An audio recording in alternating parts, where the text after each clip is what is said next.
Lionel Scaloni, যাকে বর্তমান সময়ের অন্যতম সেরা একজন কোচ বলা হয় এবং আর্জেন্টিনার হয়ে তিনি অনেকটাই সফল।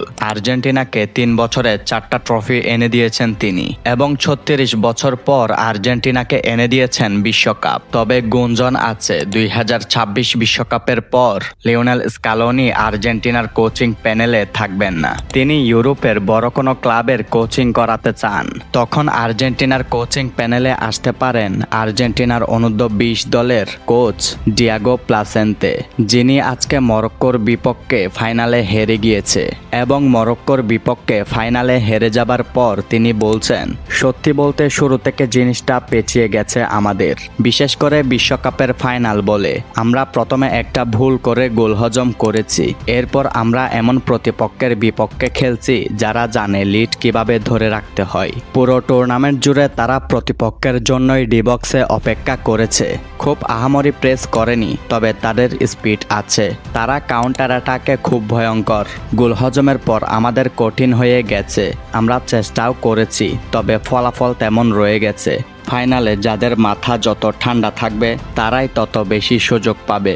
এবার অনেকেই বলতে পারেন, আর্জেন্টিনা অনূর্ধ্ব-২০ দলকে বিশ্বকাপ জেতাতে পারল না, তিনি কি আর্জেন্টিনা দল সামলাতে পারবেন?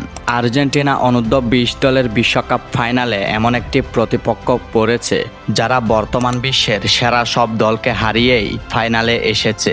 যেমন তারা স্পেনকে হারিয়েছে ২-০ গোলে এবং ব্রাজিলকে হারিয়েছে ২-১ গোলে এবং ফ্রান্সের সাথে সেমিফাইনালে ১-১ গোলে ড্র করে ট্রাইব্রেকারে ম্যাচটি জিতে নেয়। তবে ফাইনালে এসে আর্জেন্টিনা মরক্কোর বিপক্ষে ভালোই খেলেছিল, কিন্তু ভাগ্য তাদের সহায় হননি। আর্জেন্টিনার মিড এবং ডিফেন্স সমান তালেই খেলছিল, তবে ফরওয়ার্ড লাইন আপে কিছুটা ঘাটতি রয়েছে, যেমন নাম্বার 9 পজিশনে।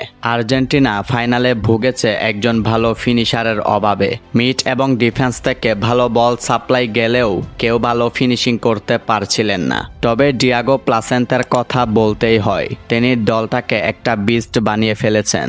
দলের combination, position game, high pressing, counter attacking সবকিছুই অসাধারণ ছিল।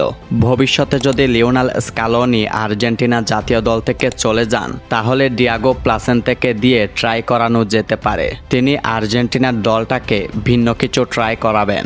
পজিশন গেম এবং লো ব্লক না খেলে কাউন্টার অ্যাটাকে অনেক সহযোগিতা করতে পারেন আর্জেন্টিনা জাতীয় দলকে। ২০২৬ বিশ্বকাপের পর লিওনেল স্কালোনি চলে গেলে ডিয়াগো প্লাসেন্তের থেকে ভালো অপশন বর্তমানে আর্জেন্টিনার হাতে নেই। আপনারা কে কি মনে করছেন?